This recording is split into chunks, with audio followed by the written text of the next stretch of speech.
Bonsoir à toutes et à tous, bienvenue pour cette nouvelle conférence du cycle Univers.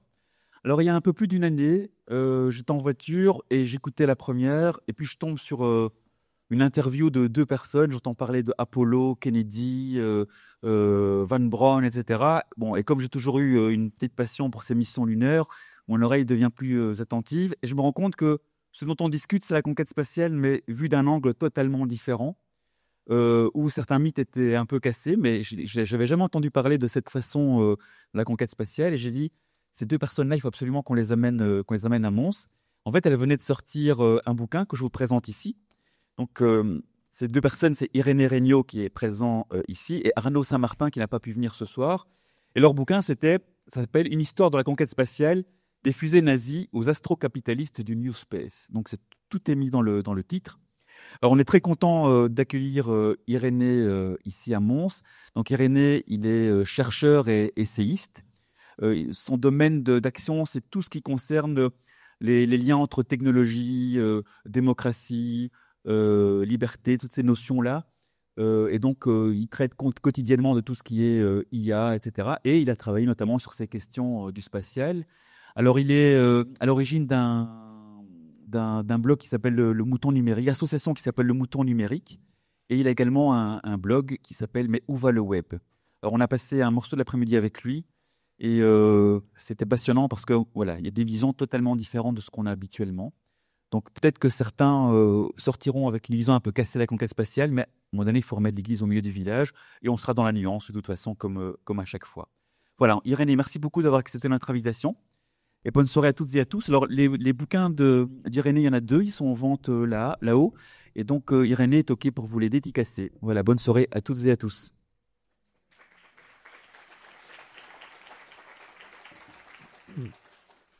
Et c'est bon, vous m'entendez? Merci beaucoup, Francesco, pour l'invitation. Merci à tous. Et merci pour la visite, puisque tu as quand même m'a fait le plaisir de faire bénéficier d'une petite visite historique diablement documentée au sein de votre belle ville de Mons, que je ne connaissais pas. Et je dois dire que je suis émerveillé par le petit bijou que vous avez juste à côté d'ici. C'était très sympathique. En fait, le temps était de la partie. Les arbres étaient en fleurs. On se serait cru quasiment au Japon, mais en mieux, évidemment.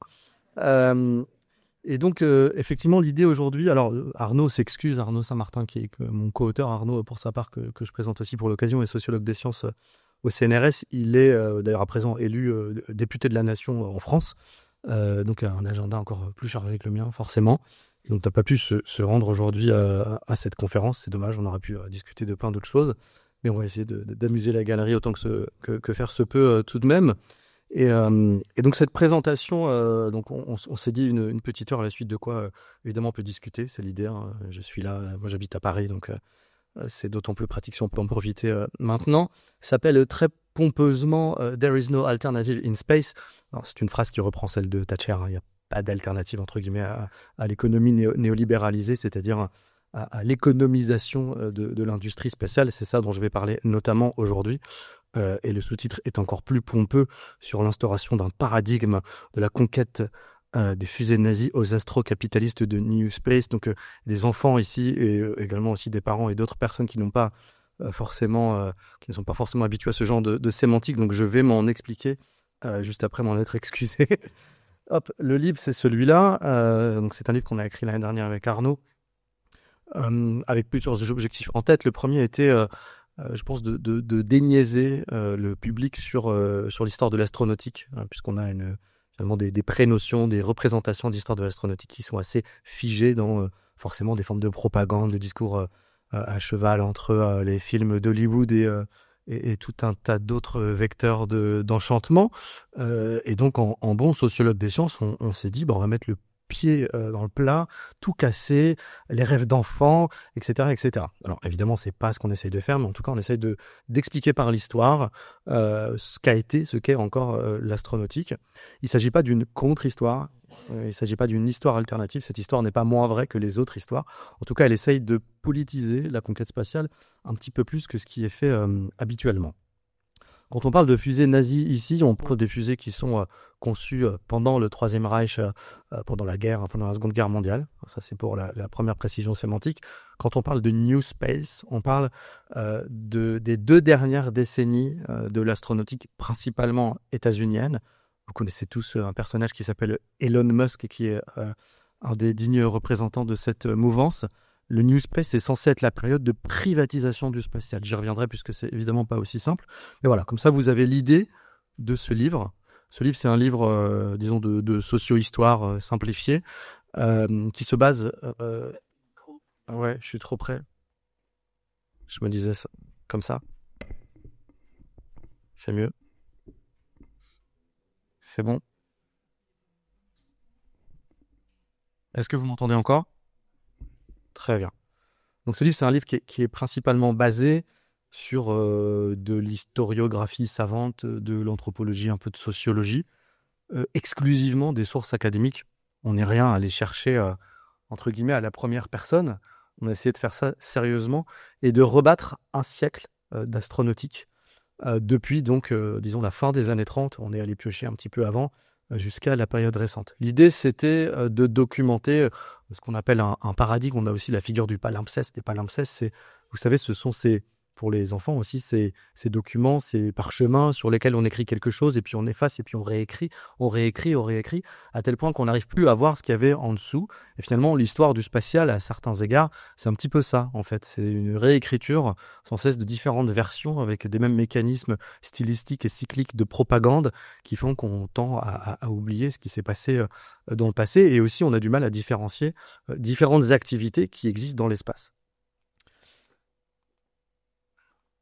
Et effectivement, si je vous parle de ce palimpseste, encore une fois, d'un point de vue un petit peu plus populaire, et je dis populaire sans condescendance aucune, puisque c'est l'histoire à laquelle on est quotidiennement confronté, l'histoire du spatial pour le grand public, avec des grands guillemets, c'est principalement celle-ci, c'est-à-dire l'histoire du vol habité, ou l'histoire de l'exploration spatiale, c'est-à-dire une série de dates, d'anecdotes que parfois on connaît, parfois non, et qui font la part belle le plus souvent à des grandes figures ou à des grands objets technologiques. Donc 1957, Spoutnik qui est envoyé dans l'espace, et puis viennent des animaux, Laika, Castor et Pollux pour les cas français, donc des rats qui sont envoyés dans l'espace, des chats, des singes. Tout se passe pas toujours super bien d'ailleurs, et force est de constater qu'il y a un petit côté un petit peu glauque jusqu'à ce qu'on se dise qu'il faut y mettre des humains sur ces fusées qui sont en réalité des missiles.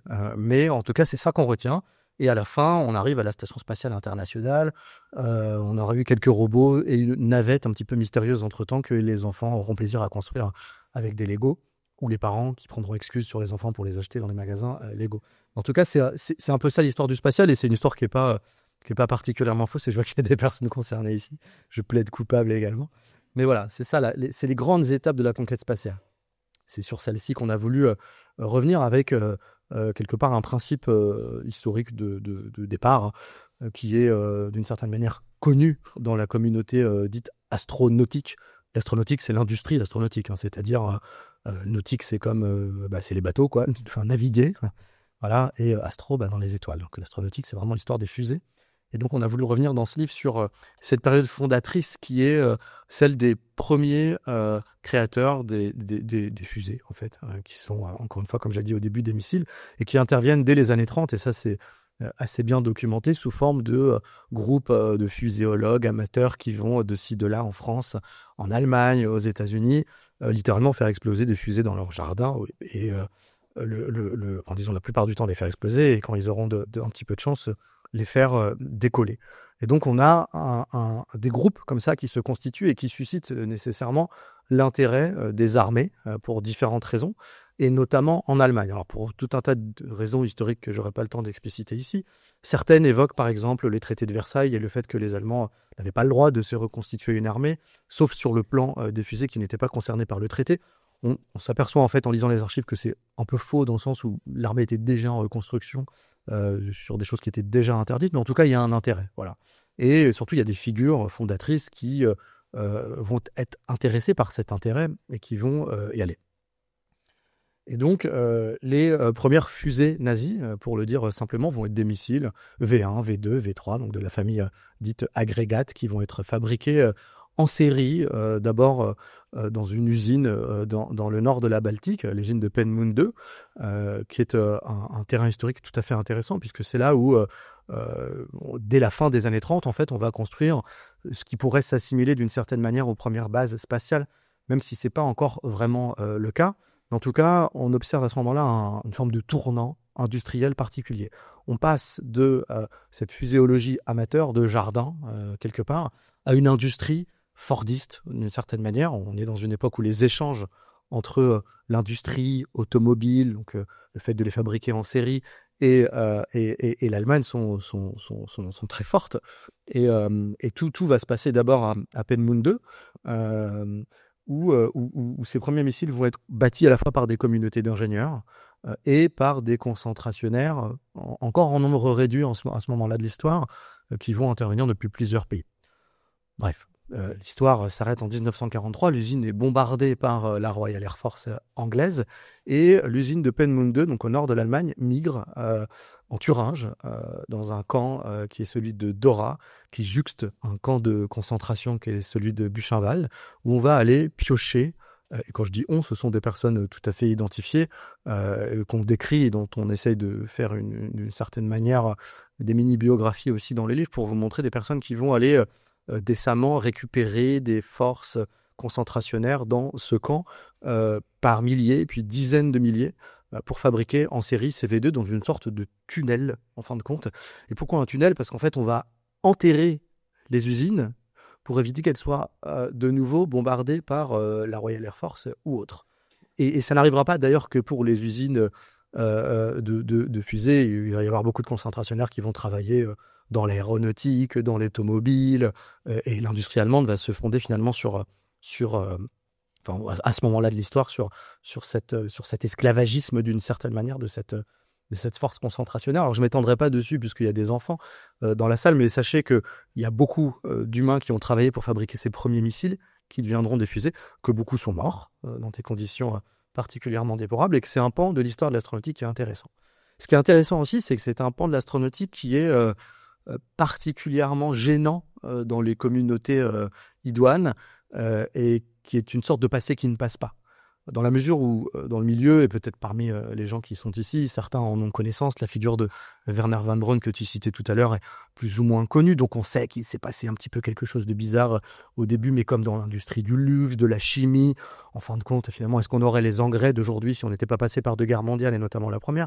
Donc ça, c'est des questions un peu classiques, mais dans cette communauté-là, astro, qu'on fréquente beaucoup avec Arnaud Saint-Martin, où on va faire un peu de terrain, où on connaît un petit peu tout le monde, où on a l'habitude de croiser des gens qui sont à la fois des industriels, des start-upers, parfois des lobbyistes, on remarque qu'il y a quand même une petite gêne qui est aussi liée au fait qu'on n'aime pas rappeler ce passé. Ce livre n'a pas du tout pour objectif d'expliquer que parce que les premières fusées étaient nazies, alors toutes les fusées qu'on suivi sont nazies. Hein. C'est vraiment pas notre objectif. D'ailleurs, c'est pas vrai. Si on pense en termes de lignée technique, c'est souvent comme ça. C'est dans les grandes guerres que les efforts se déploient. Mais ce qui est plus crucial là-dedans, c'est de comprendre à quel point ces premiers développements ont suscité un intérêt a posteriori qui s'est marié en quelque sorte avec la période de l'après-guerre, avec cette consubstantialité qui s'est créée avec l'arme nucléaire, parce que l'arme nucléaire est créée aussi avec le projet Manhattan, donc autre cristallisation industrielle outre-Atlantique. Et puis, on a finalement fini par comprendre qu'on pouvait mettre l'une sur l'autre et faire ce qui s'appelle un missile balistique intercontinental, c'est-à-dire une fusée qui porte une bombe nucléaire et qui va éradiquer une partie de l'humanité à l'autre bout du monde. Tout ça n'est pas très joyeux, mais tout ça existe à plus forte raison qu'on en a vu les démonstrations les plus récentes avec l'invasion en Ukraine. Et quelque part, cette envie de montrer ces armes aussi. Hein, quand on voit les missiles Sarmat qui défilent sur Moscou, il y a toujours de ça quelque part qui est très représentatif de cette époque. Ici, à gauche, vous avez donc une image du camp de Dora, qui est encore visitable. Hein, et à droite, vous avez une image d'un autre personnage. Alors, il y a plusieurs personnages sur cette photo, mais les deux qui nous intéressent ici sont celui qui est au milieu et celui qui est à droite. Donc, celui qui est à droite s'appelle Kennedy. Vous le connaissez probablement. Celui qui est au milieu s'appelle Wernher von Braun. Et lui, c'est une des personnes qui a contribué dans le camp de Dora à constituer cet enfer concentrationnaire qui a permis de fabriquer ces premières fusées. Wernher von Braun, c'est encore quelqu'un qui souffre ou bénéficie, c'est selon, d'une grande aura dans les milieux astronautiques. C'est quelqu'un qui a encore une salle chez SpaceX, société d'Elon Musk, qui porte son nom. C'est quelqu'un qui a un centre culturel en Alabama qui porte encore une fois son nom. Et c'est quelqu'un qui a lavé, d'une certaine manière, son passé, outre après-guerre, dans des biographies, dans tout un tas de choses que je vais vous montrer après. C'était quelqu'un qui factuellement savait ce qui se passait à Dora, et de nombreuses monographies de concentrationnaires l'ont montré. C'est quelqu'un qui a vu ce qui s'y passait et qui a vu des gens être pendus, par exemple. Donc c'est quelqu'un qui était, pour le dire simplement, puisqu'il y a beaucoup de controverses sur ce sujet-là, avec Arnaud, on s'est dit à un moment donné, et je pense que c'est une bonne manière d'analyser le fascisme et ses déclinaisons, ce qui compte, c'est les faits et c'est les actes. Voilà, c'est quelqu'un qui, dans les actes, a été nazi. Donc absolument aucun rapport avec ce bonhomme. Alors, cette image est arrivée forcément un an après, et c'est juste un interlude que je vous passe, puisque on ne fait pas une filiation directe entre ces nazis et ces astro-capitalistes, même si force est de constater que ça nous force un peu la main, finalement, au bout du compte. Mais je passe. Ces nazis ont été récupérés à de nombreux endroits, en France, en Angleterre, en Russie, et principalement aux États-Unis, après-guerre. Ça, c'est une histoire qui, de la même manière, est assez bien documentée. On connaît l'opération, par exemple, Paperclip, trombone, et avant ça, l'opération Overcast, qui a permis l'exfiltration de 128 ingénieurs nazis vers les États-Unis, d'abord le Texas, puis ensuite l'Alabama, pour aller reconstruire sur place les fusées V2. Fusées V2 qui, au passage, n'ont à peu près servi à rien pour le Reich. Il s'en est fabriqué jusqu'à des milliers par mois. En tout cas, Hitler en voulait des milliers par mois. Elles ont été envoyées sur Anvers, sur Londres, et ont fait plus de morts dans les camps qu'en tombant sur Terre. Finalement. Et c'était une arme assez peu efficace. Et finalement, les bombardements conventionnels de l'armée américaine ou de l'armée anglaise ont fait bien plus de morts. Donc ça, c'est une question stratégique militaire qui est encore intéressante, dans le sens où il y avait l'idée dans le régime nazi d'une Wunderwaffe, c'est-à-dire d'une arme miraculeuse qui allait régler tous les problèmes, et ça n'a pas fonctionné. En tout état de cause, et pardon pour la digression, beaucoup de ces ingénieurs, une fois la défaite comprise, se sont d'eux-mêmes rendus aux États-Unis, rendus au sens propre et au sens figuré, parce qu'il n'était pas forcément question d'aller d'une part en URSS, encore moins en France à ce moment-là pour un type comme Wernher von Braun. Et donc ils se sont rendus aux Américains, donc à travers toute une histoire. Il s'est cassé un bras, etc. Bon, on n'a pas le temps d'en parler, mais c'est, disons, d'un point de vue anecdotique, assez intéressant à comprendre. Ils ont aussi été rattrapés par des Français. D'abord dans l'est de la France, et puis ensuite en Normandie, dans une ville qui s'appelle Vernon, plus précisément à Saint-Marcel, où là il va y avoir véritablement un village nazi, mais littéralement, qui va être construit avec des familles entières, puisqu'ils vont rapatrier leurs enfants, il va y avoir une école, et ça ne va pas du tout être les mêmes appropriations sociales d'un côté comme de l'autre. Autant aux États-Unis, et ça c'est moins connu, et je pense que c'est un apport du livre, on a souvent tendance à penser qu'il s'agirait d'une forme de greffe anecdotique et hasardeuse. En fait, non. La greffe prend culturellement, notamment en Alabama, pour la simple et bonne raison qu'on est dans des États qui sont des États ségrégationnistes. C'est les lois Jim Crow. Vous avez des réplications de l'usine de Penn 2 sur place. On les met à contribution pour l'armée. Puis en même temps, vous avez des personnes racisées, comme on dit maintenant, plus correctement, qui fauchent le maïs dehors. En gros, des Noirs qui bossent quand les Blancs sont dans les bureaux. Donc c'est vraiment ça l'ambiance, et tout concorde finalement religieusement, intellectuellement, techniquement. Il y a une communauté nazie, ou en tout cas sympathisante du nazi, très forte aux États-Unis, et d'une certaine manière le mythe de la conquête de l'Ouest va rejoindre le Lebensraum, donc l'expansion du territoire allemand tel que pensé par les nazis. Donc il y a connivence quelque part, en tout cas un intérêt commun pour ces choses-là. En France, on aura un nazi aussi, qui est un peu notre Wernher von Braun à nous, Karl-Heinz Henry Bringer, qui porte une rue à son nom encore à Saint-Marcel. Alors c'est moi qui ai pris la photo il y a 2 ans, maintenant ça commence à dater. Et ce monsieur a été parmi les concepteurs du moteur, du premier moteur de la fusée Ariane. Donc ça, c'est quelqu'un qui interrogeait dans les archives, il y a beaucoup d'archives, notamment orales, vidéo, c'est intéressant, dans les années 80, qui expliquent que au camp de Dora, les concentrationnaires étaient bien nourris, qu'ils avaient du beurre sur le pain tous les matins, quoi. Donc on est sur ce genre de personnage. Alors c'est pas la première rue portant un nom entre guillemets à canceller dans l'histoire. Et d'ailleurs il y a un historien qui a travaillé sur cette question, en l'occurrence un journaliste qui a fait un travail d'historien et qui a relaté tous les échanges qu'il a eu avec le conseil municipal qui se sont terminés en queue de poisson. Mais c'est quand même historiquement édifiant de savoir que cette rue existe encore avec ce bonhomme qui était encore une fois un nazi. Décidément il y a des nazis partout. Désolé pour ça. Alors j'arrête avec les nazis. Pour le moment, puisque ce livre, encore une fois, comme je disais, brasse à un petit centenaire d'histoire, ce qui nous a aussi intéressé, c'était de re-raconter l'attrait pulsionnel très fort pour l'espace au sens large. Espace pris comme un mot un peu flou, d'une certaine manière. Une espèce de totalité où on aurait différentes activités indifférenciées. Dans l'espace, on a des activités civiles, des activités militaires. En réalité, plutôt des activités militaires qui se civilisent. On parle souvent d'espace militaire, mais en fait, qui se militarise. Mais l'espace est d'abord un milieu militaire qui se civilise. Se demander pourquoi, en fait, il paraissait si évident, par exemple, qu'il faille envoyer des bonhommes dans l'espace. Et si c'était quelque chose de construit sociologiquement ou de purement fictionnel ou d'un peu entre les deux.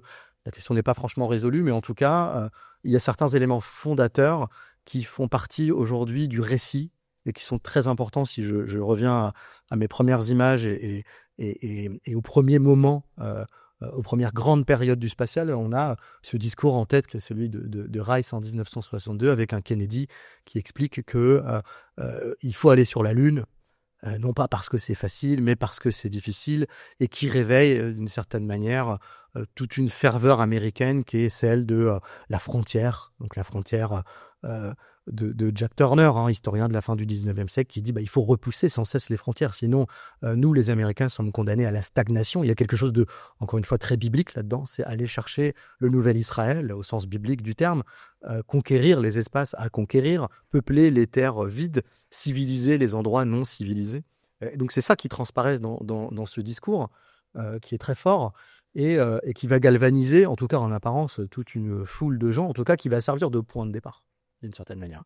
Alors, ce qui est moins connu, c'est l'histoire de la décision du programme Apollo, notamment, qui est une histoire beaucoup plus tortueuse, où en réalité, Kennedy était quelqu'un de pas particulièrement intéressé par l'espace, qui va céder finalement à Johnson, alors qu'il aurait eu d'autres idées en tête. Kennedy, en fait, n'en avait absolument rien à faire. Il a été élu président, il a retardé ses contacts avec la NASA, donc créée en 1958, pendant plusieurs mois, en fait. Et une de ses ambitions, c'était par exemple de créer des usines de désalinisation de l'eau de mer. Alors ça, encore une fois, c'est des anecdotes qui sont assez connues, mais c'était pas du tout quelqu'un de passionné par l'espace.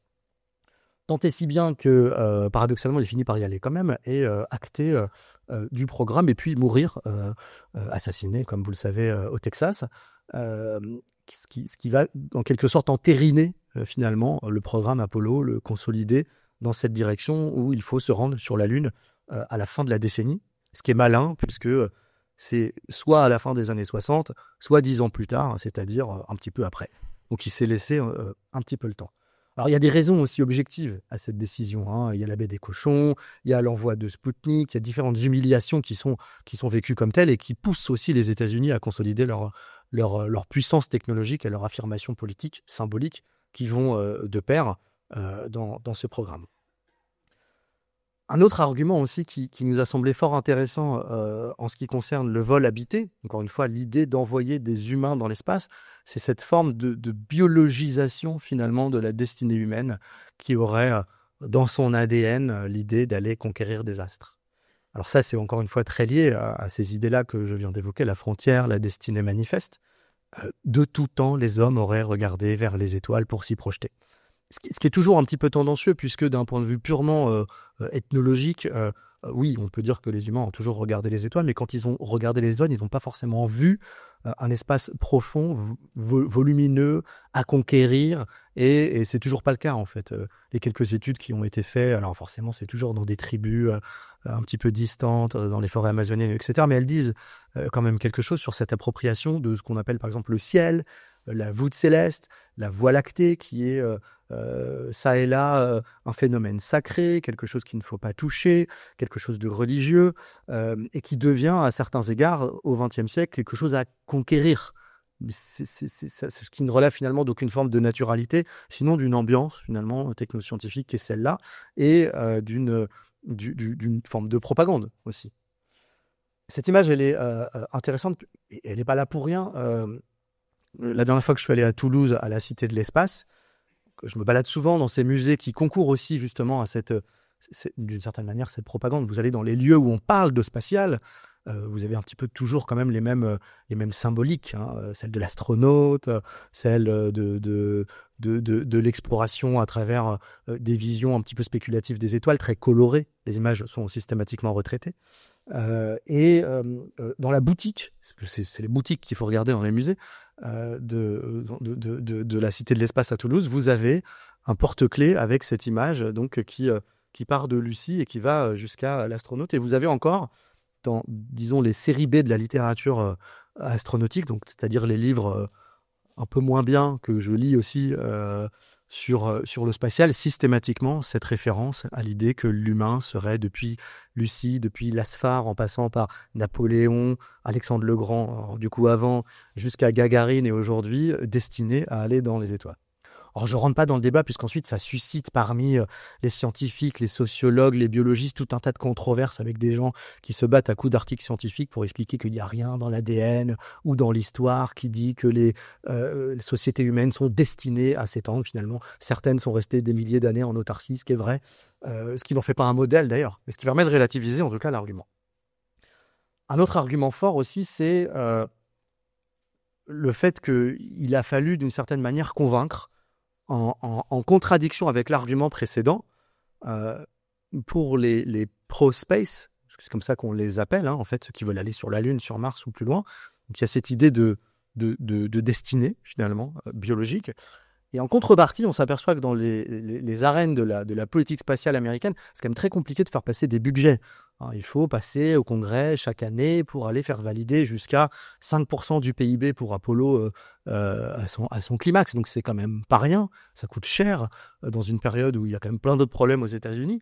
Mais il y a eu une construction a priori très forte par les images, et qui aura permis de construire ces imaginaires justement d'un espace habitable, profond, avec des gens comme, donc on a sur la gauche Lucien Rudeau, qui était un des premiers space artistes, donc un artiste spatial à proprement parler, et à droite Chesley Bonestel, qui est la couverture de notre livre avec Arnaud. Alors, Rudeau n'est pas tellement connu pour le cas français, a fortiori sûrement moins en Belgique, puisque la France n'a absolument pas la même histoire que les États-Unis vis-à-vis du spatial.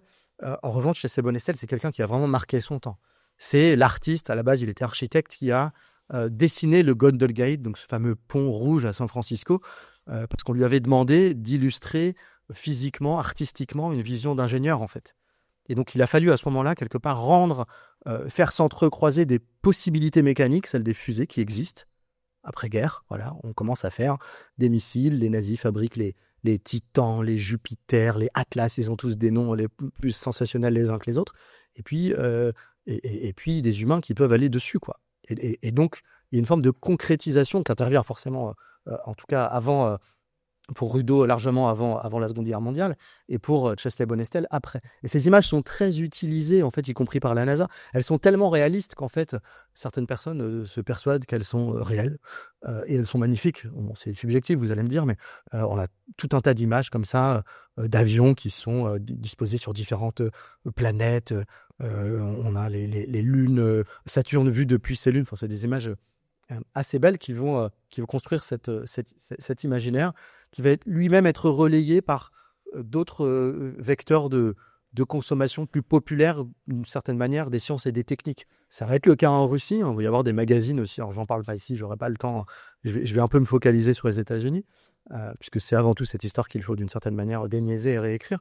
Et donc, on a le magazine Collier's, qui est un magazine qui se vend à 1 ou 2 millions d'exemplaires, très fort, où Wernher von Braun, que vous retrouvez donc sur la droite, il est là, le nazi, hein, et va travailler avec Disney, qui est en bas à gauche.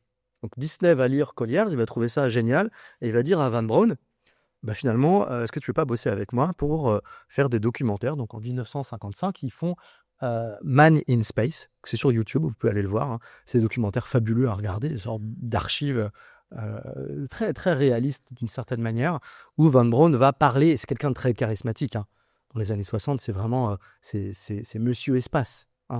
Il a cet accent allemand en plus qui fait bien, d'une certaine manière. Il est très intelligent, il est assez beau, et il a quelque chose en tête que moi je trouve très intéressant du point de vue de ce qu'on appellerait la démonstration en sociologie, le fait de montrer quelque chose qui n'existe pas encore pour le faire advenir. Donc, une sorte de prophétie autoréalisatrice, mais positive.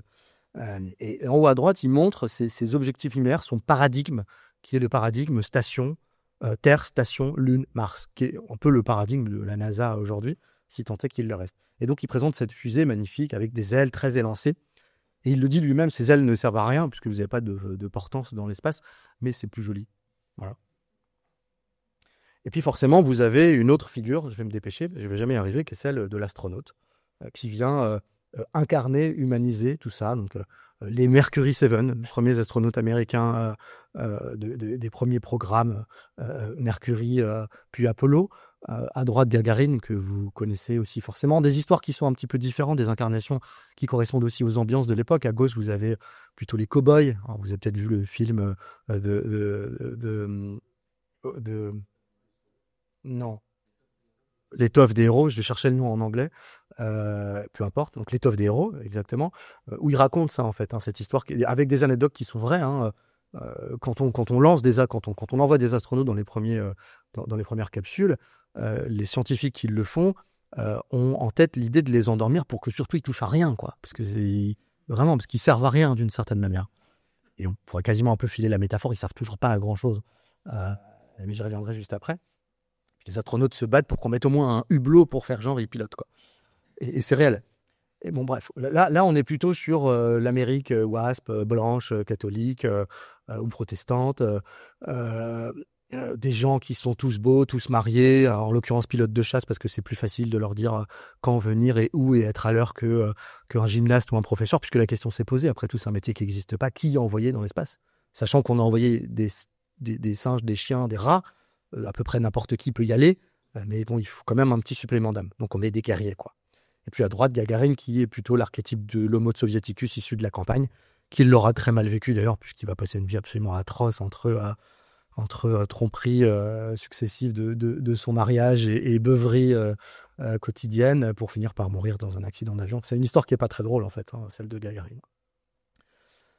Mais tout ça retombe, finalement. Alors, c'est pas vraiment les retombées que j'ai ici, mais les États-Unis vont sur la Lune, ils gagnent la course, comme vous le savez, ils y vont en 1969, ils y restent avec plusieurs missions pendant 3 ans, au prix de beaucoup de contestations, et encore une fois j'y reviendrai tout à l'heure, mais voilà, il y a ce qu'on appellerait la petite mort d'Apollo. Voilà.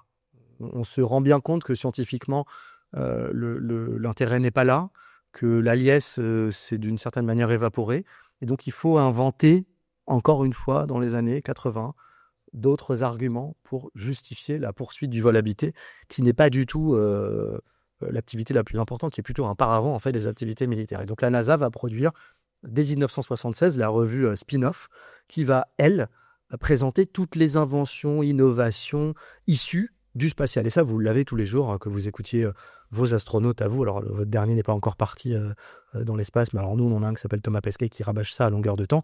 Ce sont les médicaments contre le cancer, les métaux miraculeux, les alliages fantastiques, tout ça grâce à la microgravité. En gros, on vous promet tout un tas d'épopées scientifiques magiques qui vont permettre d'ailleurs aux Américains de faire intervenir l'Europe dans le projet Station Spatiale Internationale dès la fin des années 80, alors que eux-mêmes sont un peu coincés dans leurs navettes qui coûtent très cher et qui ne vont à peu près nulle part. Et donc cette rhétorique des retombées, elle est très forte. Vraiment. Moi, j'écoute encore quotidiennement, dès qu'ils s'expriment les astronautes, on vous promet littéralement de guérir tous les maux de l'humanité avec quelque chose de très spécifique qui est le fait que les expériences en microgravité, donc c'est-à-dire que ça flotte en gros, sont par définition plus efficaces que les expériences au sol. Ce qui ne tient pas une seule seconde, et vous n'avez pas une seule couverture de Nature qui a été faite avec une expérience d'astronaute qui, dans tous les cas, va coûter 80 millions d'euros, puisque c'est ça que ça coûte, et qui n'aura suscité historiquement aucun intérêt de la part des communautés scientifiques. Aucun scientifique, peut-être quelques-uns, n'a d'intérêt à faire une expérience dans la Station spatiale internationale. C'est un milieu qui est bruyant, c'est un milieu qui vibre, c'est un milieu qui n'est pas fait pour faire de la science.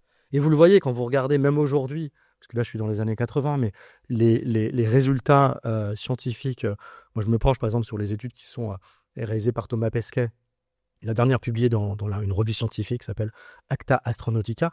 Vous avez la majeure partie, c'est-à-dire plus des 3/4 des expériences qui sont faites en orbite, qui servent à comprendre comment le corps fonctionne en orbite.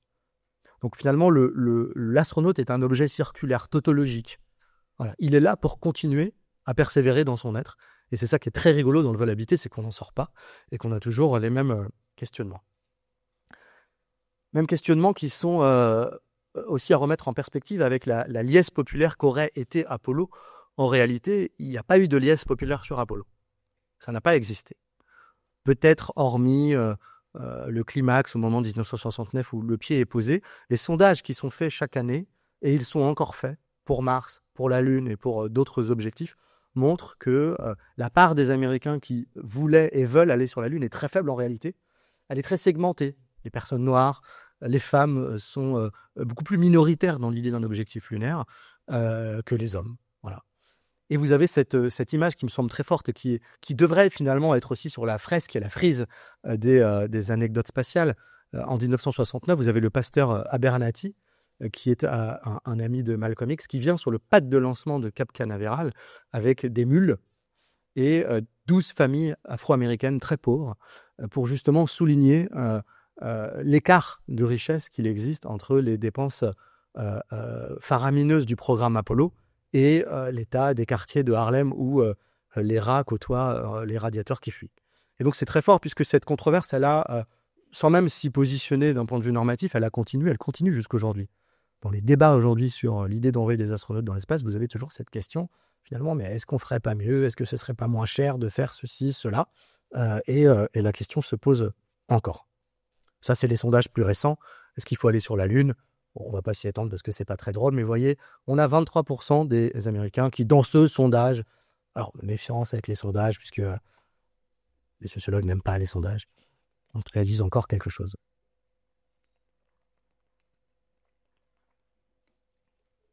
Et vous remarquerez au passage que le premier poste qui ressort, c'est la défense face à des astéroïdes, qui est d'ailleurs une idée non moins,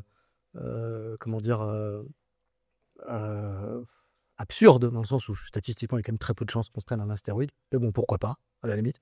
Et l'étude de l'univers, l'envoi de sondes dans l'espace et le maintien de la Station spatiale internationale, 42%, ce qui est quand même intéressant, sans doute pour des raisons diplomatiques.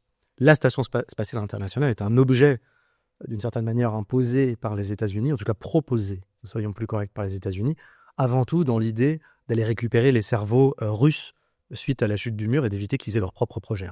C'est un projet stratégique de pompage des ressources intellectuelles pour éviter que ces gens-là aillent travailler avec les États voyous, l'Iran, la Corée du Nord ou que sais-je. Et enfin, un dernier argument qu'on connaît tous, c'est l'idée d'une évidence spatiale. Donc l'évidence spatiale, c'est un peu le concept qu'on a inventé pour donner finalement encore à l'idée qu'il faudrait s'y rendre. C'est celle de la planète vue de haut. Et c'est toujours l'argument qui est ressorti par les astronautes qui vont en orbite. C'est ce qu'on appelle l'overview effect, l'effet de surplomb. Donc on a de longs développements sur ce sujet là-dessus, voilà, qui sont aussi finalement un concept qui est très très critiqué dès les années 60, notamment par des communautés environnementalistes, puisqu'on est dans quelque chose d'un peu idéal, où on ne voit pas les frontières, les guerres, les inondations locales, etc. Et c'est un argument qui est très repris finalement par le tourisme spatial avec alors Virgin Galactic, c'est plus tellement à la mode, mais vous auriez d'autres aujourd'hui entreprises qui vendent le tourisme spatial. Donc on a cette batterie d'arguments-là qui est encore très vive pour le vol habité. En fait, j'ai plus tellement de temps, non? J'y vais. Parce que j'avais la dimension militaire, la dimension économique, mais on va passer plus vite parce que c'est souvent le vol habité qui intéresse, puis on discutera après. Euh, Parce que là, on est à peu près à même pas un quart du livre. Mais on va jeter des idées comme ça, et puis ensuite on discutera. C'est plus intéressant, puisque le vol habité, cette origine nazie, alors ouais, on a fait un petit peu un grand écart entre les deux, mais nous permet aussi d'aller plus avant dans l'histoire de l'astronautique, vraiment dans le dur du truc, quoi. C'est-à-dire le militaire, les missiles, le financement des entreprises, les choix stratégiques qui sont faits à ce moment-là, et toutes les lubies, folies, on commence le chapitre militaire comme ça, qui sont imaginés dès les années 50 et même avant, sur qu'est-ce qu'on va bien pouvoir faire militairement de cet espace-là, quoi. Et là, toutes les idées, on a un véritable florilège d'idées pour détruire l'humanité, ce qui sont tout à fait passionnantes. Donc, on veut envoyer des bombes atomiques sur la Lune pour...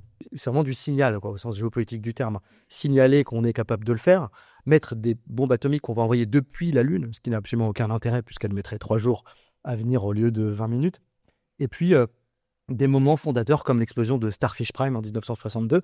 Là, c'est les Américains, les Russes l'auront fait aussi, les Soviétiques, vont faire exploser une bombe atomique dans l'espace. Voilà. Et donc ça, c'est l'espace, c'est vraiment l'utilisation de l'espace extra-atmosphérique dans ces premières années, c'est ça, c'est un terrain d'expérimentation pour de l'avionique, pour des missiles, pour des bombes.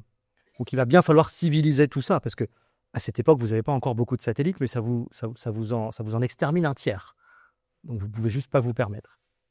Donc cette slide est vraiment moins rigolote, mais on va avoir tout un tas de traités qui vont apparaître et qui vont permettre de civiliser cet espace nativement militaire. Alors, le premier, c'est le plus important, celui de 1967, et c'est des traités qui se lisent très bien. C'est vraiment un beau droit spatial qui note aussi l'essor dans les années 60-70 d'une vraie diplomatie de l'espace, en fait. On va avoir quelque chose qui va s'appeler le COPUOS, alors je ne me rappelle plus du sigle en français, en gros, qui est l'arène de diplomatie du spatial mondial étant entre grandes puissances à cette époque-là, principalement les États-Unis, l'URSS, la France, plus progressivement la Chine et l'Inde. Et ce traité de l'espace de 1967 dit 2 choses intéressantes pour ceux qui ne le connaissent pas vraiment. La première, c'est que vous n'avez pas le droit d'envoyer des missiles, des armes de destruction massive en orbite, donc principalement des bombes atomiques. Alors pour faire une orbite, c'est le tour de la Terre. Donc si vous avez un missile qui fait un petit bout, là vous avez le droit. Mais ce qui suscite des vrais débats de politistes. Moi je suis plutôt partisan de dire que par exemple, les missiles balistiques, les bombes nucléaires, sont des objets spatiaux, mais ne sont pas couvertes par le droit spatial. Elles sont couvertes d'ailleurs par rien, puisqu'il y a le droit de les faire. On pourrait discuter longuement là-dessus, et dans le meilleur des cas, elles bénéficient des traités de désarmement, SALT, START, etc., qui permettent d'en réduire le nombre en réalité, mais pas plus. Et le deuxième point intéressant qui suscite aussi nombre de débats, c'est la non-appropriation des astres. Le traité de 1967 explique que vous n'avez pas le droit de poser le drapeau et de faire une proclamation de souveraineté nationale. Le national est très important puisque les Américains en 2015 vont dire on a le droit de se l'approprier, mais c'est pas national, c'est un de nos ressortissants. Ce qui pose aussi beaucoup de questions. Ce droit est aujourd'hui, Arnaud est aujourd'hui à l'Assemblée, donc on en discute forcément beaucoup, mais il est encore l'objet de thèses, de discussions dans une optique de reconquête de la Lune, de Mars. C'est un débat qui est très très vif, et beaucoup de gens se demandent dans ces communautés s'il faut revenir au traité de l'espace, aller vers quelque chose qui ressemblerait au traité de la Lune, qui est le dernier qui n'a pas été voté, ratifié, ou inventer un tout nouveau droit spatial. Une autre partie intéressante aussi, c'est de comprendre que tout ce dont je viens de vous parler là est strictement, peut-être à l'exception faite de Dora et des fusées nazies, un peu abstrait. On parle de fusées, on parle de grosse industrie, et on regarde encore une fois assez peu cet angle mort de fait de l'industrie spatiale qui est la dimension terrestre. Et ça, c'est quelque chose qu'on a vraiment voulu réinsuffler dans ce livre en montrant comment sont conditionnés les envois des fusées, des missiles, les mouvements aussi des ingénieurs qui vont travailler dans ces différentes bases, et la dimension hautement coloniale qui arrive à ce moment-là de l'histoire. Donc on a de longs passages sur Kourou, donc les premières bases françaises sont fabriquées forcément en Algérie, là où on va tester à côté d'Amaguir les premières bombes nucléaires, et puis vont être, avec les traités d'Évian et même avant d'ailleurs, exfiltrées vers la Guyane, ancien bagne. Et donc là, vous avez des ethnographes qui ont vraiment bossé de façon très intéressante sur l'arrivée de cette industrie spatiale dans ces endroits. Et vous avez des histoires similaires aux États-Unis avec différentes bases qui vont être posées sur des terrains où il y avait différentes histoires de natifs américains ou etc. On a encore une histoire différente en Union soviétique où là on a finalement une culture du secret finalement qui va faire qu'on va connaître l'existence de Baïkonour très tard en fait dans l'histoire. Mais en tout état de cause, c'est vraiment important de comprendre que aujourd'hui la Guyane, qui est quand même ce territoire français très lointain, est un territoire intéressant aussi parce qu'il est plus ou moins à l'équateur et qui permet de bénéficier de ce qui s'appelle l'effet de fronde, c'est-à-dire de lancer la fusée avec moins d'ergol, moins d'essence. Donc vous tirez plus vite, vous pouvez porter plus de choses dedans. Donc vous avez une géopolitique coloniale du spatial qui est très vive et qui existe encore. Je vous passe ça puisque c'est les missiles et on ne va pas en parler. Et qui, d'une certaine manière, intervient aussi chez SpaceX. Je vous passe un peu les slides. Mais aujourd'hui, une entreprise comme celle d'Elon Musk, SpaceX, fait vivre une situation réellement post-coloniale aux tribus amérindiennes qui vivent sur le terrain au Texas de Boca Chica, où sont plantées les bases. Donc là, on a littéralement un territoire états-unien, texan, à la frontière du Mexique, pas loin des hypermarchés où les enfants d'immigrés ont été cloîtrés par Trump sans leurs parents, enfin pour vous poser un petit peu l'ambiance. Et vous avez des controverses très vives à ces endroits-là sur ces pattes de lancement géants qui vont à la fois fermer les plages, détruire absolument tout ce qui est autour, y compris des zones sauvages, protégées, etc. Donc c'est ça, le spatial aussi. Il faut l'avoir en tête au-delà du rêve et de la passion telle qu'on peut l'envisager de façon plus commune.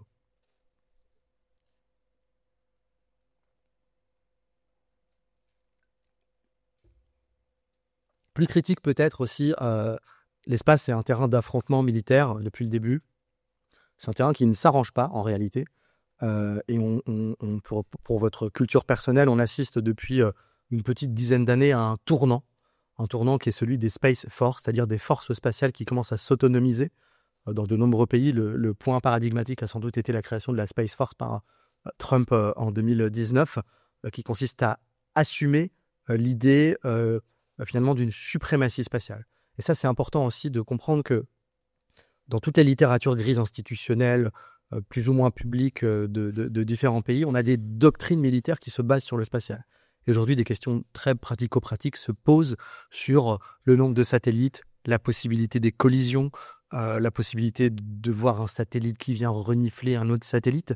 Et donc, on est sur un terrain qui devient, au même titre que la mer, l'air, dans des analogies qui ont plein de limites, puisque l'espace, c'est ni l'un ou l'autre de ces espaces géographiques, et qui devient finalement un terrain d'affrontement important avec des zones d'ombre. En bas, vous avez la navette X-37B des États-Unis qui tourne autour de la Terre sans qu'on sache ce qu'il y a dedans. Elle a son équivalent chinois. Et là, donc, vous êtes potentiellement face à une violation du traité de l'espace, si tant est qu'elle portait des armes nucléaires, ce qui est probablement pas le cas, mais en tout cas, la question se pose aujourd'hui. Et enfin, pour terminer doucement sur le sujet, l'espace est un domaine marchand. Un domaine marchand depuis les années 60, en réalité, et même avant, dans le sens où c'est un domaine militaire et où les entreprises qui conçoivent aujourd'hui les fusées, dont certaines que vous connaissez comme Boeing par exemple, sont là dès le début. Et donc à cet endroit-là, je pense qu'il est important aussi de revenir sur une petite doxa médiatique, une petite musique qui sous-entend que on serait passé d'un spatial public à un spatial privé. On l'aurait d'une certaine manière start-upisé avec Elon Musk. Tout ça est à remettre en contexte et je pense que c'est aussi ça qu'on appelle l'astrocapitalisme avec Arnaud, d'une certaine manière. C'est ce trait historique qui nous permet de relier la période ancienne et la période récente à travers les juxtapositions de budget qui sont intervenus pour construire progressivement cette industrie spatiale. Ce sont des budgets avant tout militaires, plus que civils. Ce sont des budgets avant tout liés à la défense. Et il faut s'imaginer les années 60 et 70, parce qu'on vient de parler ici des astronautes, comme des années qui sont pléthoriques du point de vue, par exemple, de la reconnaissance, de la surveillance et de l'espionnage, qui sont des mots qui ne sont pas forcément bien compris ni utilisés à cette époque de façon publique. on envoie dans les années 70 des centaines de satellites en orbite avec des antennes qui font des dizaines de mètres de large pour aller espionner absolument tout le monde. Et surtout, on construit les télécommunications, en fait, par l'espace. Dès le début, l'espace est un espace marchand qui sert aussi de vecteur à une forme d'impérialisme qui est celui du capitalisme, mais aussi un impérialisme culturel. Les premiers grands réseaux de télécommunications, que vont être Intelsat aux États-Unis, Intersputnik en Russie, vont servir à faire passer des messages. Vous allez avoir des films, la télé, la retransmission des JO, la retransmission d'Apollo, etc. Et c'est finalement des discours qui vont un peu s'entremêler avec les récits qu'on aura sur l'Internet des premières années, c'est-à-dire les promesses d'une sorte de village global, finalement, qui irait relier les civilisations entre elles. En réalité, c'est dès le départ qu'on a cette rhétorique et ces utilisations techniques qui finalement se répercutent aujourd'hui avec les satellites d'Elon Musk qui sont envoyés par milliers dans l'espace. J'ai déjà parlé de ça. Je pourrais vous parler longtemps d'Elon Musk, on pourra le laisser pour les questions, parce que c'est quand même quelqu'un d'intéressant à ce sujet. Intéressant puisque, on en parlait tout à l'heure avec Francesco d'ailleurs, on se demandait, en tout cas tu me demandais, dans quelle mesure on pouvait pressentir chez un homme comme celui-là cette face sombre fasciste, en réalité. Quand on regarde Elon Musk dans le temps long, donc SpaceX, fondé en 2002, lui-même vient de l'économie numérique, il a fondé différentes entreprises, il en a à peu près 11 autant qu'il a d'enfants. C'est quelqu'un qui se déclare libertarien, c'est-à-dire détaché de l'emprise de l'État, qui en réalité repose largement sur la pécule de l'État, puisqu'il en a bénéficié à hauteur de 26 milliards depuis le début de l'entreprise. C'est quelqu'un qui a un management autoritaire dans toutes ses entreprises, que ce soit sur ses employés, sur les employés des employés, sur les animaux, dans le cas des entreprises comme son entreprise sur les implants neuronaux, Neuralink, où il y a des milliers d'animaux qui ont été torturés. Bref, Tesla, les discours et les actes anti-syndicaux dès 2016-2017 sont extrêmement forts, en fait. Et chez SpaceX, vous êtes dans l'industrie, dans l'usine, dans l'entreprise spatiale où le taux d'accident est le plus élevé de toute l'Amérique. Et vous avez des accidents par dizaines, vous avez eu un mort et une enquête accablante, en l'occurrence de Reuters, je crois, je me trompe peut-être. C'est ça qui a documenté tout ça. Alors c'est anecdotique puisqu'il y a eu d'autres enquêtes qui ont été expliquées. Mais quelque part, cette conquête de Mars, de façon un peu provocante, et on avait fait une tribune avec Arnaud dans l'IB pour le dire, il y a une forme de conquête un peu sacrificielle, quoi. Je n'avais pas prévu de faire une conférence sur est-ce qu'on peut aller vivre sur Mars. La réponse est non, ça n'existe pas. Mais c'est intéressant de se poser la question. C'est intéressant de comprendre aussi pourquoi aujourd'hui un pays tout entier décide de peut-être y aller, sachant que les différentes budgétisations qui ont été faites font état de sommes culminant à 500 ou 1000 milliards de dollars, si tant est que les États-Unis veulent y aller. Donc on est dans une fuite en avant, d'une certaine manière, et qui percute aussi l'Europe spatiale à plein d'égards. Est-ce qu'il faut y aller? Est-ce qu'on continue le vol habité? Est-ce qu'on continue à collaborer avec les Américains dans la Station spatiale internationale, etc. Ça, ce sont des questions politiques absolument récentes. Et c'est aussi ça l'astrocapitalisme. Première dimension, je la répète, cette description historique au long cours de l'économie spatiale, principalement liée aux télécommunications. La deuxième dimension, et ça on l'emprunte à un géographe qui s'appelle David Harvey, c'est la dimension spéculative, qui est celle de ce qu'il appelle lui la solution spatiale, spatial fix en anglais. Solution dans le sens solution aux crises du capitalisme. Une fois qu'il aura, en des termes simples, tout grignoté, les montagnes, la rivière, jusqu'à la dernière mine, où est-ce qu'il faudra aller? Où faudra-t-il s'étendre d'une certaine manière pour résoudre les crises qui lui sont inhérentes d'une certaine manière? Et Mars ou la Lune sont une réponse pour aller au-delà des promesses du capitalisme et aller, par exemple, et je cite différentes expériences qui ont été mises en place au cours des années récentes, miner des astéroïdes, c'est-à-dire envoyer des robots qui vont aller les chercher pour ramener des métaux sur Terre, miner la Lune, aller chercher de l'hélium-3, par exemple, c'est la grande promesse de la Lune, de l'eau, pour aller alimenter des moteurs, des réacteurs de fusion nucléaire. Donc là, c'est intéressant parce qu'on n'est même plus dans la promesse, dans ce qui s'appellerait l'économie de la promesse, la spéculation d'un avenir probable, mais quand même très peu probable, à la promesse dans la promesse. Littéralement, aujourd'hui, on vous promet la Lune pour aller chercher de l'hélium-3 pour alimenter des réacteurs à fusion nucléaire qui existeront peut-être dans 70 ans. Et ça, c'est littéralement l'ambiance du programme Artemis aux États-Unis. Le programme Artemis, c'est ça. C'est l'idée de retourner par étapes sur la Lune pour aller s'y installer durablement, comme il a été fait pour Apollo. Interlude publicitaire. J'aime bien cette image parce qu'elle présente en haut à gauche une image qui est celle d'une série qui s'appelle The Expanse. En haut à droite, vous avez un spot publicitaire de SpaceX. En bas à gauche, vous avez ce sur quoi on tombe quand on tape Far West sur Google.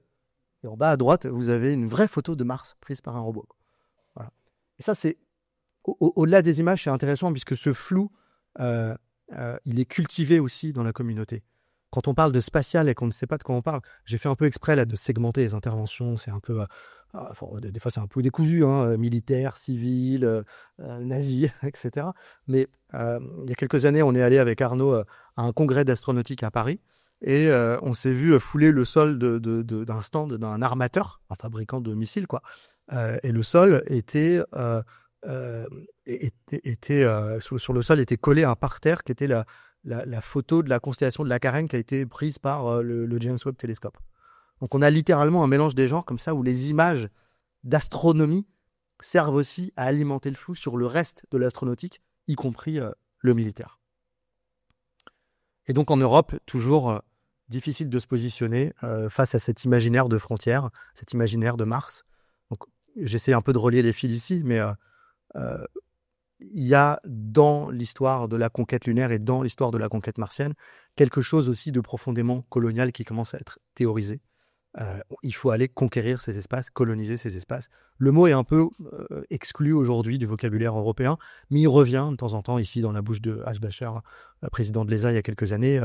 Imaginez Christophe Colomb sans son navire. Mais il y a un truc problématique quand même dans l'idée de dire qu'on va aller coloniser un territoire. Alors c'est sûr que sur Mars, vous n'avez pas d'Indiens à coloniser, mais pour autant, quand vous faites décoller les fusées depuis Boca Chica à SpaceX, là, vous avez des dégâts qui sont concrets sur des communautés de natifs américains.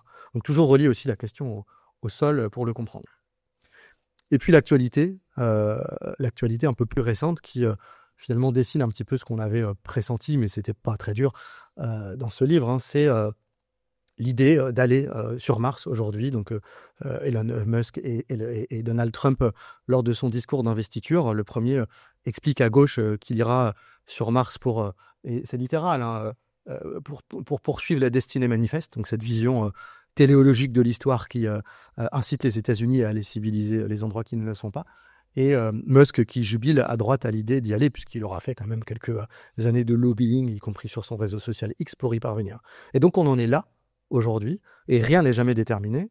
Pour le coup, après ce bouquin et beaucoup de papiers sur l'histoire du spatial, s'il y a un élément à retenir, c'est qu'il faut toujours parler au conditionnel, puisqu'on ne sait jamais ce qui va se passer. Et d'ailleurs, on écrit dans le bouquin qu'il y a assez peu de chances finalement qu'on aille sur la Lune dans les termes qui ont été décrits par le programme Artemis. La preuve, c'est qu'aujourd'hui, il est probable qu'il n'y aille plus du tout, en fait.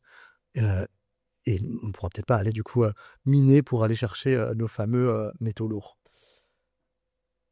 Et puis je terminerai sur cette lettre qui est un peu moins régissante, et dont on parle aussi longuement dans le livre, mais on n'aura pas le temps de tout aborder aujourd'hui. Et d'ailleurs, je pense qu'elle n'est même pas à jour tellement ça va vite.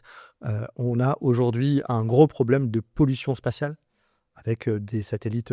Aujourd'hui, on a 8000 rien que pour Starlink. C'est l'équivalent de tout ce qui a été envoyé par l'humanité depuis le début de l'ère spatiale, qui commence à poser des problèmes. Alors, des problèmes à différents niveaux, des problèmes de collision, des problèmes en termes d'interférence, des problèmes aussi de retombées atmosphériques. Un satellite Starlink, ça dure 5 ans. Vous en avez 8000 à l'horizon 2040, 42 000.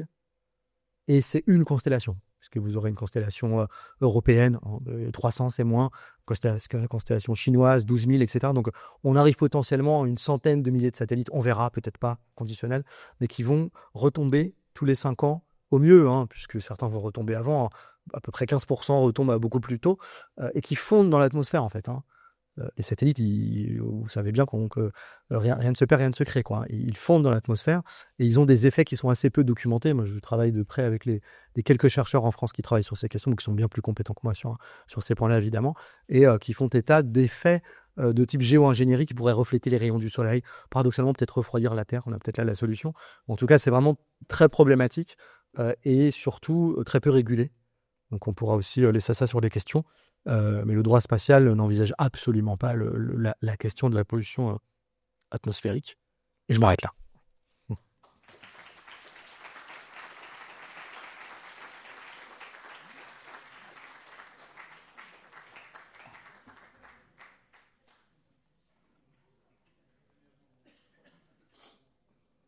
Voilà, merci beaucoup Irénée. On va passer à la séance de questions. Qui veut commencer? Mais je vois que Claude est dans la salle. La minute se temps à prévu une question. Je te viens de mettre le micro.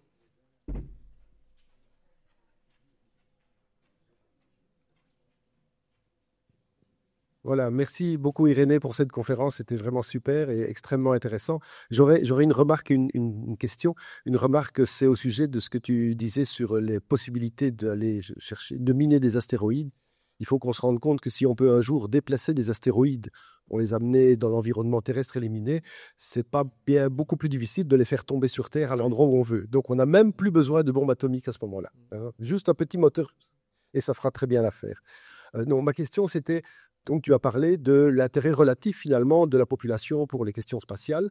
Tout le monde n'est pas spécialement préoccupé par l'idée d'envoyer l'homme dans l'espace puisque ce serait sa destinée. Je me demandais dans quelle mesure les récits de science-fiction qui ont fleuri avant et après-guerre ont pu préparer les populations à cette idée-là. J'attends une autre question, Gilles, maintenant. En réalité, je suis assez mauvais sur cette question. Et je m'en cacherai pas, puisque en tant que chercheur, je vais pas chercher midi à 14h à trouver des réponses que j'ai pas. Donc, dans l'avant-guerre sur la science-fiction, honnêtement, j'ai pas la réponse. Et c'est un aspect, effectivement, c'est un point mort du livre que moi, j'ai pas réellement regardé. Dans l'après-guerre, alors oui, là, dans les années 70, à peu près toute la science-fiction en réalité. Alors, j'ai des amis spécialistes qui m'en voudraient de dire ça, parce qu'effectivement, il y a différents types de science-fiction jusqu'aujourd'hui. Vous ouvrez les livres de Becky Chambers, par exemple, vous avez des visions un petit peu alternatives du spatial, avec, ou la BD Pioneer, par exemple, qui est excellente. Hein. Des communautés un peu type AMAP, c'est-à-dire de légumes bio. Enfin, c'est comme ça qu'on les appelle en France, dans l'espace. Moi, je crois quand même que dans l'ensemble, la science-fiction a énormément de mal à sortir des discours de colonisation, ne serait-ce parce qu'elle continue à s'imaginer qu'on va pouvoir aller dans l'espace, en fait. Et moi, je ne crois absolument pas à l'idée des AMAP dans l'espace, du bio dans l'espace, ça ne marchera pas, ça ne marche pas comme ça. Et je crois même que ça participe d'une rhétorique un petit peu plus large qui a été celle, finalement, quand je vous ai parlé des retombées, de l'écologie par l'espace. Parce qu'évidemment, vous avez besoin de l'espace pour l'écologie, l'environnement, vous avez besoin, je ne l'ai pas dit là, mais ça semble évident, c'est pas du tout un bouquin anti-espace. On a besoin des satellites environnementaux pour mesurer la fonte des glaces, les changements de température des océans, peut-être dans une certaine mesure avec précaution, pour peut-être une certaine agriculture, et encore ce serait à discuter. Bref, tout ça c'est évidemment important, mais vous avez aussi toute une partie de la colonisation par l'habitat qui a été créée. Ce qui s'appelle, une collègue qui bosse là-dessus, c'est Golana Guinard, qui appelle ça l'habitacle, l'espace de l'habitacle, qui a été créé justement pour s'imaginer qu'on pourra, parce qu'on le fait dans l'espace, recycler tout sur Terre. Et donc effectivement, vous êtes dans des environnements confinés, dans la station spatiale internationale, vous buvez votre pipi, celui des autres, vous respirez un air qui est pas tellement, il faut en ramener de temps en temps, mais bon, pas tellement que ça. Vous avez, pourquoi pas, de la fabrication additive avec des imprimantes 3D, etc. Et des expériences sur Terre dites analogues, donc des astronautes analogues, c'est-à-dire des gens qu'on paye ou pas pour aller vivre 9 mois aux Canaries dans 12 mètres carrés, comme dans Love Story, mais sauf que là, ils sont pas filmés. Et bon, en fait, ça fait partie de la rhétorique, du symbole. Bon, pourquoi pas? Moi, je pense que je qualifierais ça comme une forme de folklore, quelque part. Comme ça, c'est bon. Un grand merci pour cette présentation passionnante. J'aimerais savoir si vous avez une idée sur le spatial aujourd'hui, des proportions, des missions purement scientifiques, donc éventuellement de l'étude de l'univers, parce que c'est plutôt notre truc, à nous, l'astronomie, étude de la Terre aussi, des climats terrestres, par rapport au commercial, au domaine commercial et au domaine militaire. Quelle est la proportion à peu près aujourd'hui? Et est-ce qu'elle a évolué depuis les dernières décennies avec l'avènement du New Space? Alors, est-ce qu'elle a évolué? Ça va être compliqué sur 100 ans. Alors, la proportion, vous avez, alors, pour le cas des États-Unis, vous avez un budget de la NASA qui est aux alentours de 26 milliards de dollars par an, qui est principalement lié à l'exploration et aux vols habités. Vous avez un budget, que je dis pas de bêtises, militaire qui doit juxter plutôt les 60 milliards. Si vous ajoutez le budget purement du département de la Défense et de la Space Force, qui est celle-ci, qui a elle-même récupéré des budgets d'autres organismes qui existaient avant, qui étaient plus ou moins déjà des Space Force, et les budgets de toutes les agences, NSA, NRO, etc., tous les trucs qu'on découvre 50 ans après, ah tiens, ça existe. Et donc là, vous avez un rapport de 1 à 2, 1 à 3, pour sciences, vol habité versus militaire. Pour les autres pays, ça dépend des pays. Au niveau mondial, je ne saurais pas vous répondre comme ça serait compliqué. Pour la France, vous n'avez pas de vol habité. Par contre, vous avez une participation de l'Agence spatiale européenne et du CNES au vol habité. Elle est aux alentours de 10%. Elle est tendanciellement croissante. Elle doit être autour d'1 milliard d'euros par an, quelque chose comme ça. Sachant que les budgets sont sur 3 ans ou 2 ans, ils sont aux alentours de 16 milliards. Donc les États-Unis dépensent 26 milliards pour le vol habité et l'exploration sur un an. Nous, on dépense 10 milliards de moins sur 3 ans, pour vous donner une idée. Ce qui n'est pas forcément choquant, c'est des budgets qui restent importants. Pour le militaire en France, là, j'ai pas le chiffre, mais ça doit être forcément plus. Bon, voilà. Donc, c'est d'abord un espace militaire. Ça paraît d'une certaine manière évident. Ce qui est aussi intéressant pour votre question, c'est de voir que dans l'ensemble, quand on met de l'argent dans l'exploration humaine, on en enlève à la science. C'est mécanique, prouvé historiquement. Ça ne veut pas dire que ça sera tout le temps le cas. Et aujourd'hui, vous le voyez avec Musk qui arrive et qui met donc le département de la government efficiency, donc de l'efficacité gouvernementale à la NASA. Il vire la chief scientist de la NASA, il vire les scientifiques. Et probablement, ils vont remettre de l'argent pour la conquête martienne. C'est des objectifs qui sont, en fait, qui fonctionnent sous forme de vases communicants. Après, vous pouvez avoir un peu de science quand même en orbite sur Mars. Si vous envoyez des bonhommes sur Mars, ils vont peut-être aller forer 2-3 trucs. On a ramené des roches lunaires. Il y a eu 300-400 kilos de roches de ramener qui ont été partagées d'ailleurs avec plein de pays. Donc, il ne faut pas tout jeter à la poubelle non plus. Il y a eu des progrès scientifiques qui ont été faits. Mais bon, rien de ce que les robots ne pourraient pas faire probablement aujourd'hui. Et en tout cas, là, ce qui est en train de se passer est assez inquiétant. Ouais. Y compris en Europe. Enfin, moi, je vois, par exemple, j'ai suivi de près les conférences de l'OPES. C'est-à-dire en France, on a un organisme qui s'appelle l'Office d'évaluation des choix scientifiques et techniques, qui est une branche du Parlement qui parle des choix scientifiques et techniques. Et ils ont fait une audition le 13 mars, en l'occurrence, où ils ont invité plein de gens pour parler du vol habité en leur demandant est-ce qu'il faut y aller ou pas.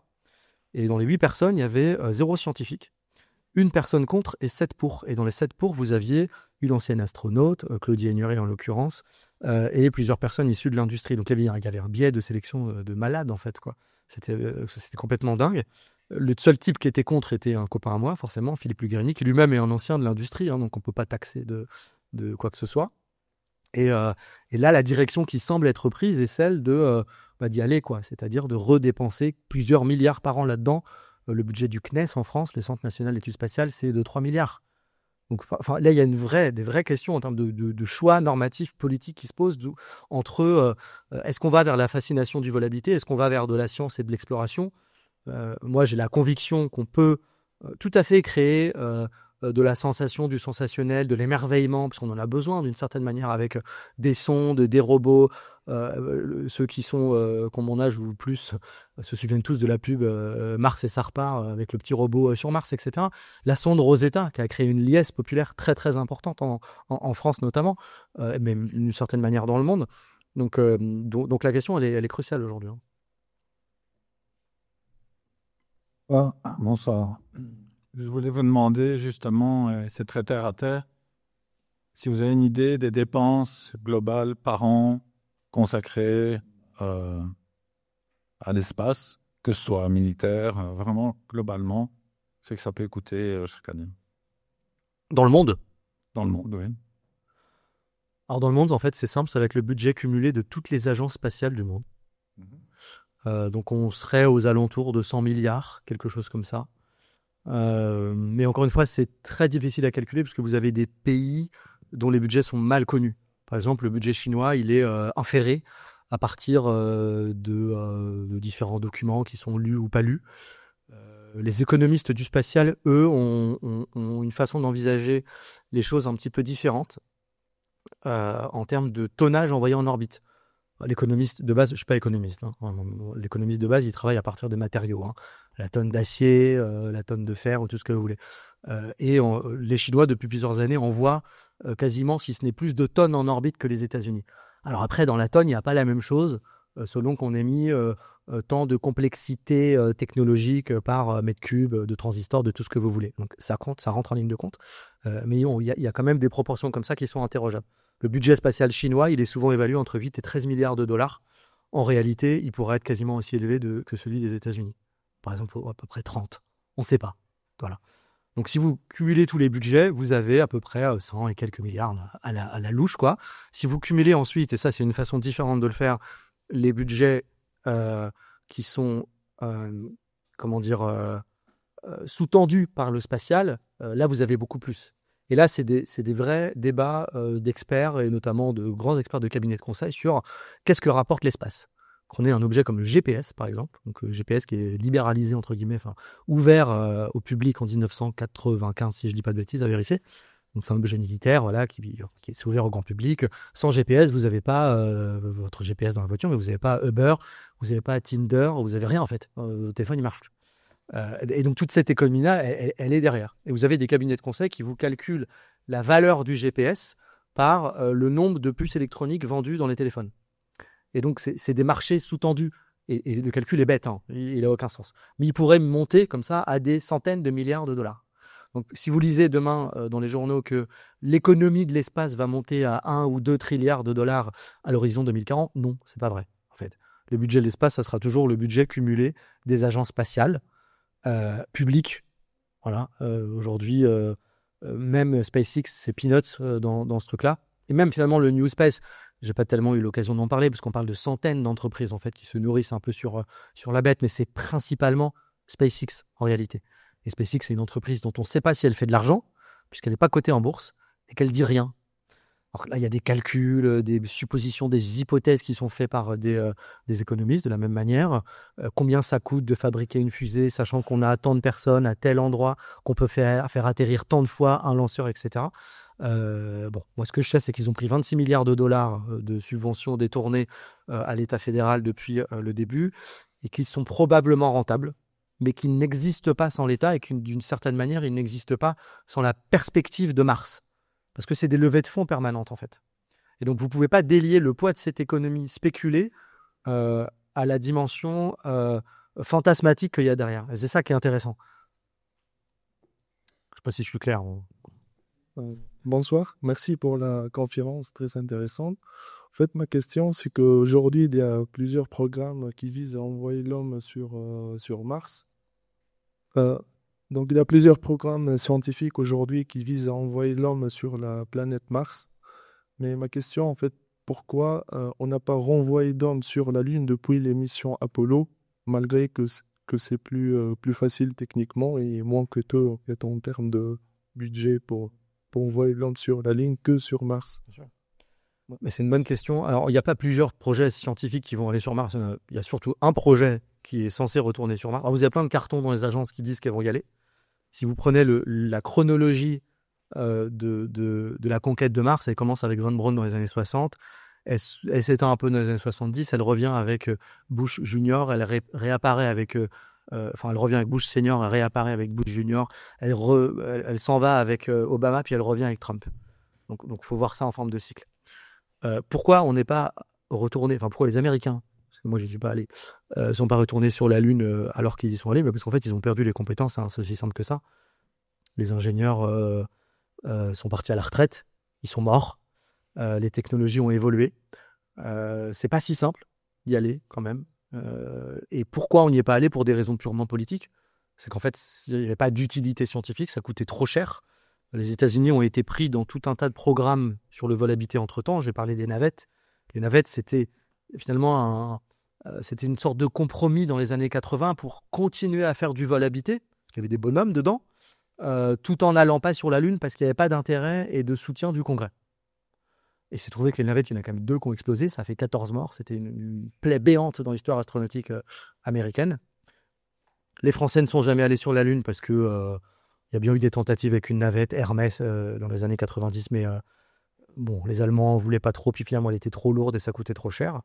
Et en réalité, les Américains sont prêts à y retourner. Les Américains ont aujourd'hui une architecture qui n'est pas encore mature, mais qui pourrait permettre d'y retourner. Elle est basée sur une grosse fusée qui est celle de Boeing, le SLS, qui elle-même reprend les moteurs de la navette et les boosters latéraux du lanceur de la navette. Donc tout s'hérite d'une certaine manière. Et elle est censée aller sur la Lune, déposer une navette en orbite. Ensuite, dans la deuxième configuration, donc elle envoie sa navette en orbite, vous avez la fusée d'Elon Musk qui part elle aussi sur la Lune et qui va amener des astronautes, mais pour le coup, il faut la refueler. C'est-à-dire qu'il faut lui... Enfin, pardon, elle part pas avec des astronautes. Excusez-moi, je vais surmêler les pinceaux. Elle part chercher les astronautes qui sont autour de la Lune, mais pour l'envoyer jusqu'à la Lune, cette fusée, il faut lui remettre de l'essence 20 fois dedans. Donc, il faut en envoyer 20. Et elle n'est pas du tout prête. Et une fois qu'elle arrive, elle récupère les astronautes autour de la Lune. Alors là, il y a un vide total sur comment ils vont passer du truc autour de la Lune à la fusée d'Elon Musk. Et là, c'est compliqué. Ils vont peut-être sauter. Mais vraiment, c'est des vrais sujets. C'est compliqué. Il est censé avoir un couloir. Tout ça, c'est pas fait. Vraiment. Et après, elle est censée atterrir sur la Lune. Comme la fusée de Tintin. Vraiment. Elle atterrit sur la Lune. Le Starship que vous voyez exploser là, tous les 2 mois, là, il atterrit et puis il repart. Et puis ensuite, il repart. Et donc, c'est très compliqué. C'est très cher. C'est probablement un truc qui va tuer des gens. Moi, je ne monte pas dedans, clairement. Et c'est aussi la raison pour laquelle, très pragmatiquement, Musk détourne l'attention en disant « Mais arrêtez avec ça. On y est déjà allé, on va sur Mars. » Et en fait, ça fait 1 an qu'en fait, il fait passer des messages comme ça sur le vrai objectif, c'est Mars. Après tout, il a son t-shirt Occupy Mars depuis des années. Dans les statuts de Starlink, sa société de télécommunications, il est marqué qu'il faut aller sur Mars, conquérir Mars. Donc voilà, on n'est pas allé sur la Lune parce qu'on ne savait plus, et aujourd'hui on croit qu'on sait, mais on ne sait probablement pas, donc peut-être qu'on va aller sur Mars finalement, mais c'est pas sûr. Et ça se résume un peu comme ça. Bonsoir. Imaginons que dans cette nuit je devienne multimilliardaire. Qu'est-ce qui m'empêche de lancer une constellation de satellites à mon nom qui projetterait des photos de moi dans l'atmosphère? Il y a aucun organisme de régulation qui joue là-dessus? Ce qui vous en empêchera, c'est déjà avoir du réseau business dans le milieu pour... Non, mais au-delà de ça, la question est super intelligente parce qu'effectivement, vous n'avez rien à proprement parler qui vous en empêche. Je dis pas trop souvent des choses comme ça, il va son cou va gonfler. Ouais. Après, je suis pas sûr que vous gagnerez beaucoup d'argent, très sincèrement. Mais vous risquez plus d'en perdre. Mais bon, quand on est riche, c'est pas si grave. Il n'y a pas d'organisme de régulation j'allais dire de la congestion orbitale. Vous avez un organisme qui est l'IUT, donc l'organisme, la branche de l'ONU qui s'occupe des télécommunications. Voilà. Et qui a pour objectif de gérer plutôt les questions techniques et l'attribution des fréquences. Donc que vos fréquences à vous n'aillent pas gêner les fréquences d'un autre. Et c'est important, parce que les fréquences sont en nombre limité. Et le spectre des fréquences est aussi en nombre limité. Vous avez potentiellement des possibilités de monopolisation des fréquences. Si vous balancez toute votre constellation avant les autres, il se peut qu'il n'y ait plus de place. Voilà. Après, il y a des questions d'altitude, de type de fréquence à négocier. Et Elon Musk est en train, finalement, vous avez raison, de le faire. Donc là-dessus, vous n'avez pas tellement de régulation. Donc vous pouvez le faire. Après, il faudra sans doute le soutien de l'armée, lever des fonds, mais il n'y a rien qui fondamentalement vous en empêche. Vous pouvez le faire. Alors, après, il faudra réserver des créneaux. Ça, c'est important, je vous le dis pour votre futur business plan. Quand vous lancez un satellite, vous devez déclarer sa position à un organisme et réserver le créneau orbital. Et vous avez un certain nombre d'années pour occuper ce créneau orbital. Si vous ne l'occupez pas, il se libère. À tel point qu'aujourd'hui, vous avez une économie spéculative de ce qui s'appelle les satellites de papier, paper satellites, papersat, et des sociétés qui vont réserver des créneaux en orbite. Vous avez des millions de créneaux de satellites de réservés en orbite. Et vous avez des pays, alors je ne sais plus quel est le pays africain, qui n'a absolument aucune industrie spatiale, qui a réservé 300 000 créneaux, quelque chose comme ça. Et alors ça prête à sourire, mais c'est spéculatif en fait. C'est au cas où peut-être demain ça vaudra cher, on pourra les revendre. C'est peut-être un business, ça. Voilà. Super. On va arrêter ici. Je pense qu'on pourra encore discuter encore un petit peu. Merci beaucoup, Irénée. Je vous rappelle, les 2 bouquins d'Irénée et celui avec Arnaud sont en vente auprès de Christelle et des étudiants. Et donc, Irénée a dit OK pour une séance de dédicace. Merci beaucoup et faites de beaux rêves.